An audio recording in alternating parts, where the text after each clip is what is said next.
सभी विद्यार्थियों का न्यू स्टार क्लासेस में मोस्ट वेलकम है।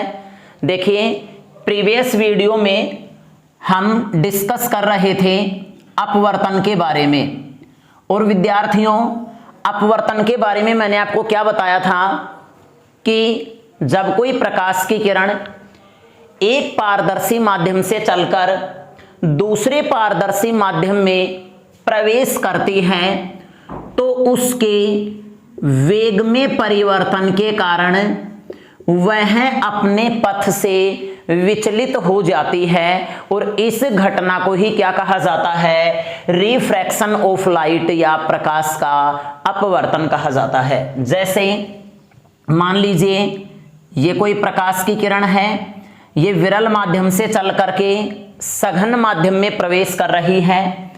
तो देखिए विद्यार्थियों, ये जो पृष्ठ है ये कहलाएगा आपका पृथककारी पृष्ठ। दोनों माध्यमों को पृथक पृथक कर देने वाला पृष्ठ क्या कहलाएगा? पृथककारी पृष्ठ। अब देखिए, जब ये प्रकाश की किरण विरल से चल करके सघन माध्यम में प्रवेश करती है तो उसका वेग घट जाता है और वह अभिलंब की ओर झुक जाती है।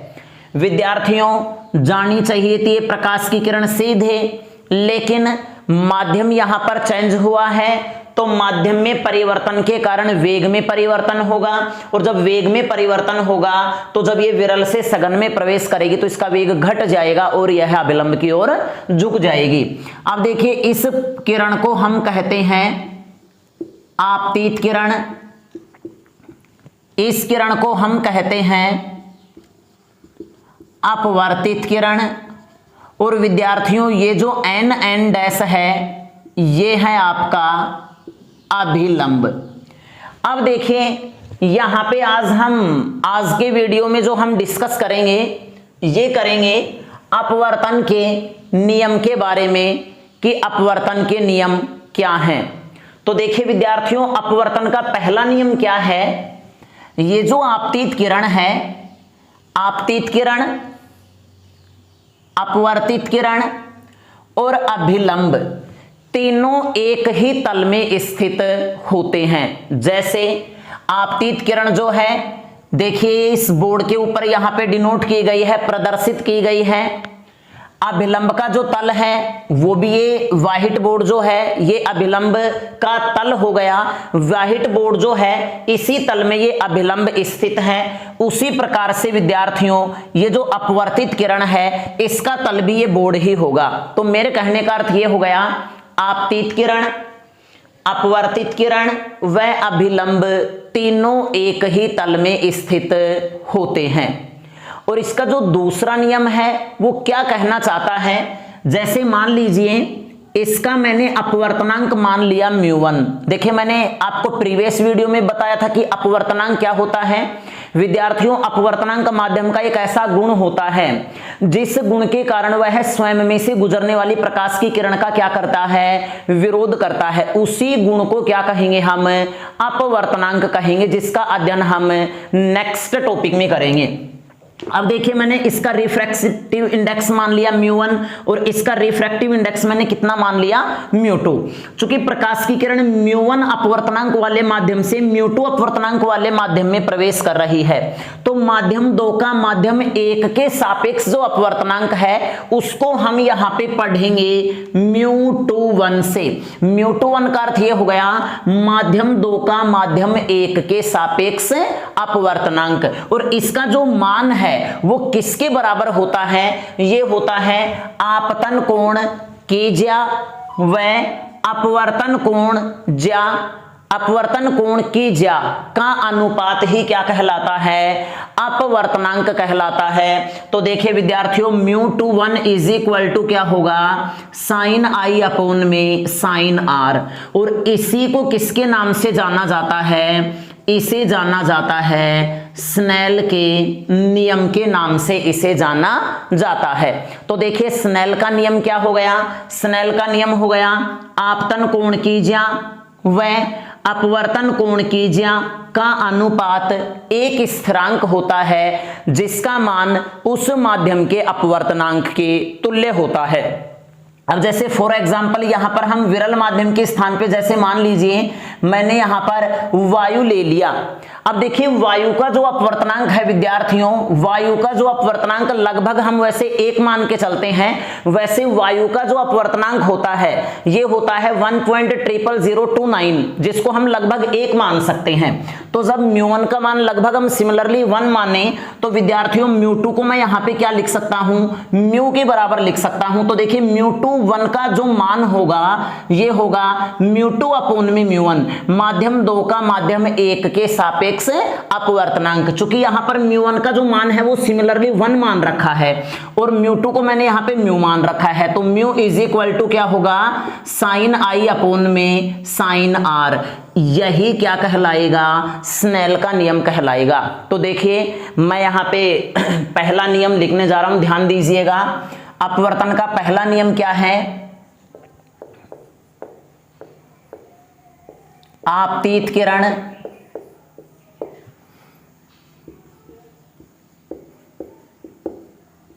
अपवर्तित किरण व अभिलंब तीनों एक ही तल में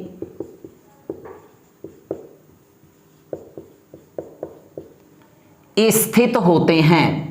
और यहां पर देखिए तीनों का ही जो तल है उस तल का जो काम है ये बोर्ड कर रहा है, अर्थात इसी बोर्ड के ऊपर देखिए तीनों एक साथ स्थित होती है। जैसे आपतित किरण हो गई, अपवर्तित किरण हो गई और अभिलंब हो गई, तो तीनों का जो प्लेन है, जो तल है वो एक ही है। अब देखिए विद्यार्थियों यहां पर जो दूसरा नियम है, दूसरा नियम देखिए अभी अभी मैंने आपको क्या बताया है कि आपतन कोण की ज्या व अपवर्तन कोण की ज्या का अनुपात एक स्थिरांक होता है जिसे उस माध्यम का अपवर्तनांक कहा जाता है। तो दूसरा नियम ये हो गया, आपतन कोण की ज्या, जिसको मैं यहां पे कह सकता हूं साइन आई, व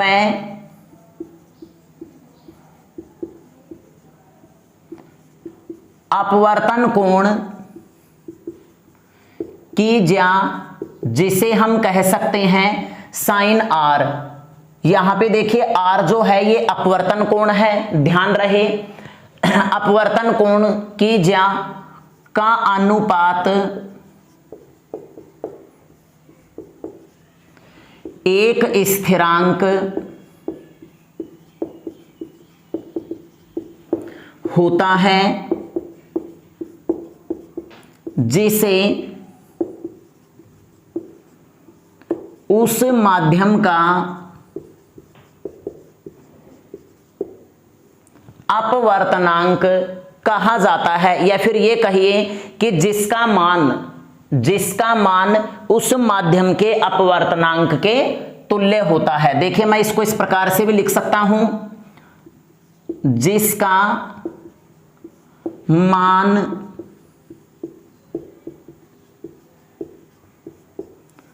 उस माध्यम के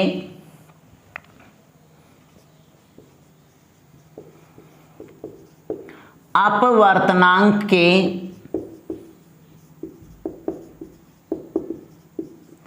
तुल्य होता है। अब देखिए इसको गणितीय रूप में किस प्रकार से रिप्रेजेंट कर सकते हैं, मैंने अभी अभी आपको बताया है। जैसे मान लीजिए ये माध्यम फर्स्ट है, माध्यम फर्स्ट का मैंने अपवर्तनांक मान लिया μ1, और ये है विद्यार्थियों माध्यम सेकंड, इसका अपवर्तनांक मैंने क्या मान लिया μ2। प्रकाश की किरण μ1 अपवर्तनांक वाले माध्यम से μ2 अपवर्तनांक वाले माध्यम में प्रवेश कर रही है। जैसे यहां पे देखिए μ2 इज ग्रेटर देन μ1 है, कहने का अर्थ ये हो गया μ2 सघन है μ1 की बजाय। यहां पे जो माध्यम फर्स्ट है ये रेयर मीडियम का काम करेगा, विरल माध्यम का काम करेगा, जबकि माध्यम सेकंड है ये यहां पर सघन माध्यम का काम करेगा, जिसे हम डेंसर मीडियम भी कह सकते हैं। तो देखिए जब कोई लाइट रेज है ये rare medium to denser medium में एंटर होती है तो इसका जो वेलोसिटी है वो कम होगा, और जब इसका वेलोसिटी कम होगा तो यह अभिलंब की ओर झुक जाती है। अब देखिए विद्यार्थियों ये तो हो गया आपका आपतन कोण, और ये क्या कहलाएगा, अपवर्तन कोण। इन दोनों की जो ज्या का अनुपात है वो कहलाएगा उस माध्यम का अपवर्तनांक। अब देखिए यहां पर माध्यम 2 का माध्यम 1 के सापेक्ष जो अपवर्तनांक है उसको मैं यहां पे लिख सकता हूं μ21। μ21 का अर्थ है माध्यम 2 का माध्यम 1 के सापेक्ष अपवर्तनांक, और इसका मान किसके समान होता है? देखिए इसका मान समान होता है आपतन कोण की ज्या मीन्स साइन आई, वह अपवर्तन कोण की ज्या मीन्स साइन आर, इसके अनुपात के तुल्य होता है। अब देखें यदि μ1 सिमिलरली 1 व μ2 सिमिलरली म्यू हो तो यहां पे देखिए म्यू बराबर में क्या प्राप्त होगा? साइन आई अपॉन में साइन आर प्राप्त होगा। इसे स्नेल का नियम भी कहा जाता है। तो देखें इसे स्नेल का नियम भी कहा जाता है। लेकिन विद्यार्थियों मैं आपको एक विशेष महत्वपूर्ण बात बताने जा रहा हूं। यहां आपको लिखना है कीप इन यूर माइंड, यहां पे आपको लिखना है कीप इन यूर माइंड। ये आपके माइंड में आपको ध्यान रखना है कि अपवर्तन की घटना में आपतित किरण व अपवर्तित किरण की रंग व आवृत्ति अपरिवर्तित रहते हैं। रंग व आवृत्ति अपरिवर्तित रहते हैं, परंतु वेग व तरंग दैर्ध्य बदल जाते हैं। वेग व तरंग दैर्ध्य बदल जाते हैं, और ये दोनों बदलेंगे विद्यार्थियों माध्यम के अनुसार। अब देखिए माध्यम के अनुसार किस प्रकार से बदलेंगे, तो इसका अध्ययन हम करेंगे अपवर्तनांक वाले टॉपिक में। लेकिन फिर भी थोड़ा सा यहां पे ध्यान देना। देखिए एक शब्द आया है तरंग दैर्ध्य। ये तरंग दैर्ध्य वेवलेंथ क्या होती है? देखिए लाइट रेज जो होती है, प्रकाश की जो किरण होती है, वो इस प्रकार से सुरंग और गर्त के रूप में चलती है। तो देखो इसका जो ये ऊपर वाला पार्ट है ये तो कहलाएगा सुरंग, और नीचे वाला जो पार्ट है ये कहलाएगा गर्त। अब यहां देखिए दो निकटतम सुरंगों के बीच की दूरी को, जैसे ये वाला जो पार्ट है ये भी सुरंग कहलाएगा। पहला सुरंग ये है, दूसरा सुरंग ये है। इन दोनों के बीच की निकटतम दूरी को देखिए, ये यहां से स्टार्ट हो रहा है विद्यार्थियों, तो यहां से और यहां तक की जो दूरी है ये क्या कहलाएगी? वेवलेंथ कहलाएगी, तरंग दैर्ध्य कहलाएगी। तो देखिए आप एज इट इज इसका स्क्रीनशॉट लेकर के इसे नोट्स में एज इट इज उतारिए, फिर हम नेक्स्ट टॉपिक में आगे बढ़ते हैं।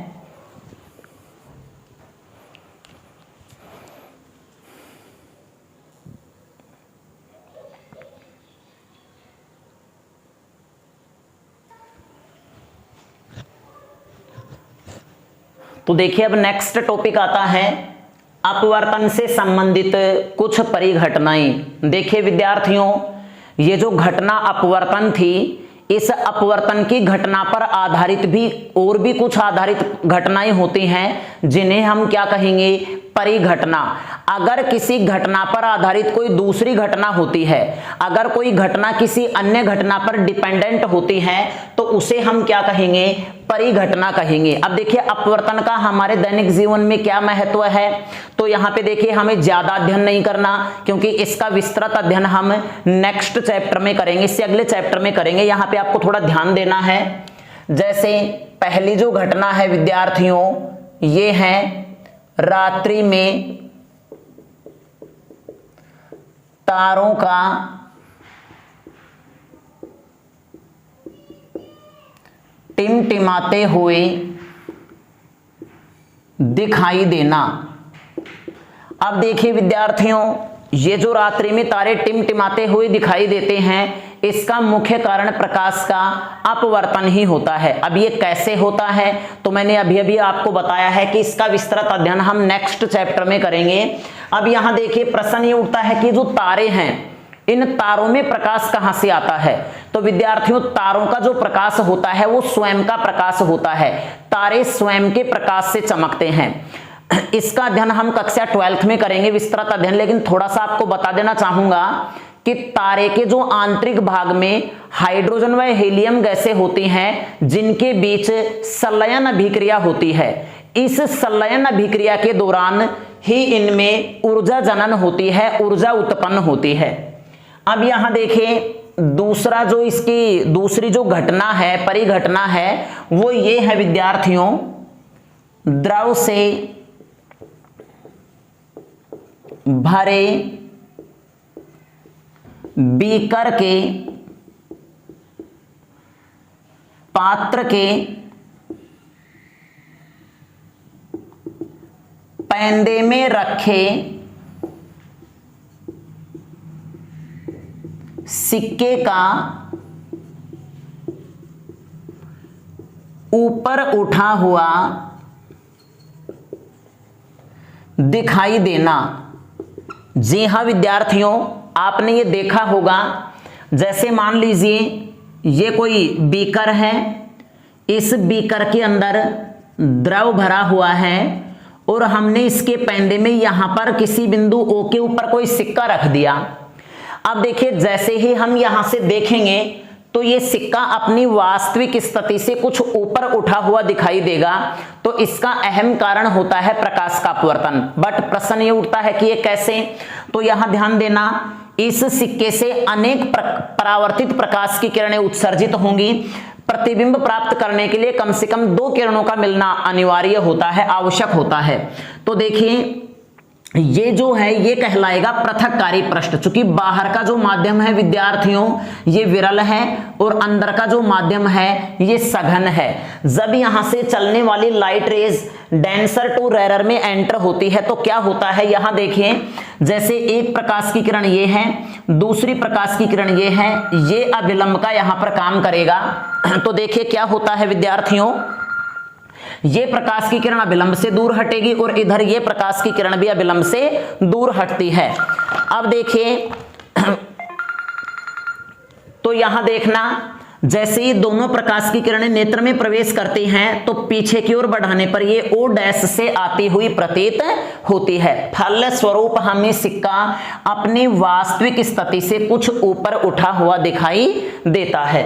अब देखिए विद्यार्थियों यहां पर जो तीसरा जो बिंदु आता है, तीसरी जो परिघटना आती है वो क्या है, तो देखिए सूर्योदय व सूर्यास्त के समय सूर्य का क्षितिज रेखा से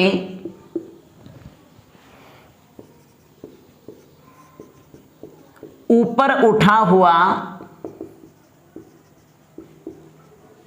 दिखाई देना। तो देखिए विद्यार्थियों सूर्य उदय व सूर्यास्त के समय, सनराइज एंड सनसेट के समय जो सूर्य होता है वो वास्तविक रूप में क्षैतिज रेखा से नीचे की ओर होता है।